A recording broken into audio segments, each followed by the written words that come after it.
A big thing that was raised in that small VT was the gender pay gap. And in the UK, as you guys probably know, or you should know, is that pay discrimination is huge. Now, the gender pay gap, or the gender wage gap, is the average difference between the remuneration for men and women working. Women are generally considered to be paid less than men. And there was a study which found that Aberdeen and Norwich had the biggest pay gap between men and women, which was more than 50%. So men were getting paid more than 50% than women.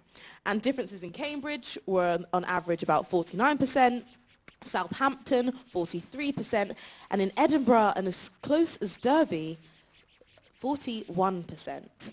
And there's so much more that British businesses can and must do to ensure equal pay. So what we're going to ask the panelists are, what are your hopes and fears about the job market? I think it's definitely a real issue, the gender pay gap, because obviously, as you said, 50%, like, it's a huge number.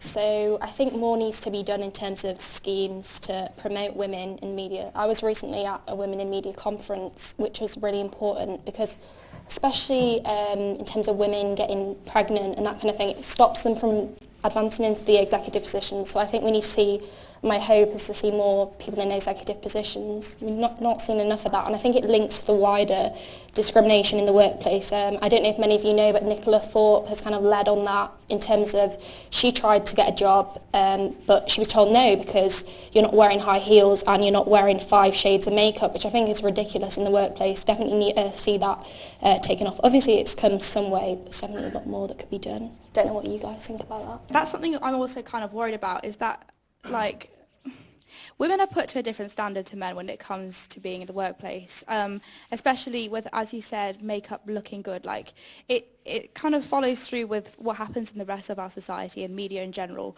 Women are expected to look good / like sexy. We're meant to like exude sex appeal, and that standard is not imposed on the men as well, which is it's just double standard.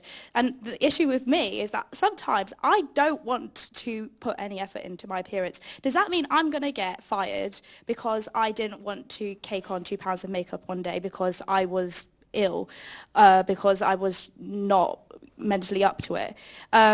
So it's that double standard that is really concerning me, shall we say, and I don't want it to be the reason why I can't advance in the workplace like men could be. When you talk about hopes and fears, one of the fears, like, I think for kind of any girl, is kind of like when you get to that stage, like, how you're going to balance stuff, because I think obviously it's not as prominent now, but there is kind of still an expectation that a woman will can have this full-time job and can have everything, but then still has to come home and kind of do all the kind of house and then look after the children and stuff, even though it's not kind of like expected anymore. It's kind of like, it's still there, even if it's subtle. Like, I'm not saying in every single household it's like that, but it's still there that kind of women have to kind of balance the two, which I know a lot of women would find hard to do. Like, I know I would when that time came.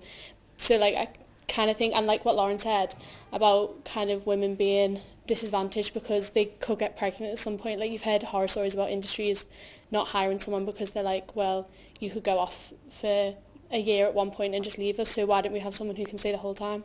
So I feel like there is still fears about it, even though we've come a lot further than women not being able to work and it frowned upon women working, but there's still kind of a lot of fears about working as a woman when you get older. Just to deep this even more, I want to accomplish a lot in my life, and that includes like career-wise, like having a family, and I don't want to be on my deathbed like thinking, wow, I couldn't achieve this stuff because I was held back by like the system. That's kind of a broad term to use, but like, I don't want to get to 80 years old and realise, oh, I could have pursued my career more, or I could have had children, but I couldn't because I had to choose my career over this.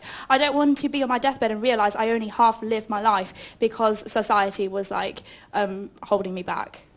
Yeah, and how you talked about appearance, I think that was a really important issue because I don't know if many of you know, but Tracy Bravin recently in Parliament had this dress and it basically fell off her shoulder and she was really criticised for that, which I think is ridiculous because they've just loosened roles in Parliament that men don't even have to wear ties anymore. So the fact that her dress showed a bit of shoulder, like in the workplace, it's ridiculous that that kind of thing happens.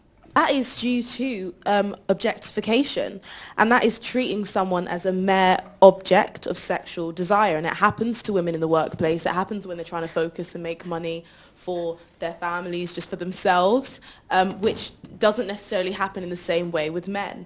And that covers a huge range of behaviours, including verbal harassment, physical harassment, which goes from unwanted touching, such as a hand on the back, to unwanted groping. And there was a study carried out by Everyday Sexism Project and the TCU, which is the Trade Union Congress, which surveyed over 1,500 women and discovered that 52% of them had been victims of unwanted sexual behaviours at work, which goes from groping to inappropriate jokes, which kind of shows the gravitation of the issue we're talking about. So not only are we paid less for the same jobs, and you hear about it in Hollywood, you hear about it, just a teacher, a male teacher earning more money than a female teacher based on a contract that they signed, which was private. And now women face other adversities in the workplace. So how could we tackle this? What can we do about this so that in the future, so it's less of an issue? Really hard because I know obviously trainings take place in the workplace in order to promote diversity, but if people's ideologies are stuck a certain way, then it's going to be difficult to change it. So I think the only way that they really can change it is by having women in executive positions and promoting that through schemes to make it more accessible and, understanding that women want to have families, so being flexible around that and not just being male dominated. But it's hard because their ideologies I don't think are going to change really. Yeah, when it comes to sexual harassment, that's the sort of topic that I want to pick on.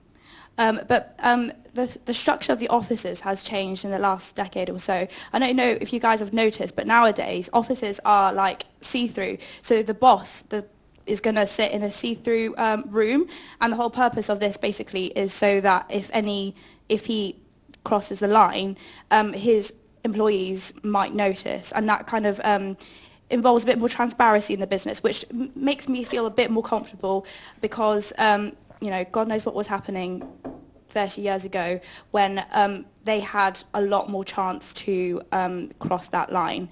But yeah, I think sexual harassment is the thing that is also worrying me a lot when it comes to being in the workplace. And I think also it's transparency in the business. So it doesn't solve the deep-rooted issue of men's attitudes towards women in the workplace, which is the unnecessary sexualization of these women, but it's kind of masking the issue. But I suppose just no meetings allowed, one-to-one in an office if the woman doesn't feel comfortable with it, I suppose. I'll move on to audience questions. So do we have anyone in the audience that has anything to say? Yes, we've got a question at the front. So I just wanted to say, as far as when you were talking about having a family and you felt like that could hold you back, do you not think that the introduction of paternity leave pay for men is not a good step forwards to helping equalise that? And I know, I guess there's now less of a expectation for if you want a family, you can still achieve high earning positions, but just get the hubby to stay home and look after the baby instead. I think it's definitely a good step forward, but I think even though it's been offered to men, a lot won't take it because most of them are in senior executive positions and they'll want to put their career first, and women are still basically encouraged to be the primary caregivers. So I think it's important, but it's the ideology that needs to change more than anything. Yeah, I agree with that. And you can't really rely on paternity leave to encourage men to take on that role that has been traditionally imposed on women. Paternity leave is a good effort on behalf of the establishment to make the roles more equal, but it's up to the men themselves to get rid of these underlying like expectations, or I'm the breadwinner, I need to like provide for my family, but I don't need to take care of my children in such a maternal way, stereotypically. Yeah, the issue could lie more with the role of the father rather than his like the business world. Do you not Ploumy? Do you not think that by What? you yourself are perpetuating that stereotype that men have to be the breadwinner by saying the husband's not necessarily going to do a good job? Because that's I'm not saying it's a good thing, but like there's parts on both sides of the argument that are helping perpetuate this need for men to be the breadwinner. I'm not saying it's a good thing that men should be the breadwinner, but both sides have a part to play in it. I completely see what you're saying, and it's a good point. But thing is, like, I'm the passive, like, third person observer in this play that's happening in front of me. It's not like I can't do much to change their opinions and their expectations of themselves.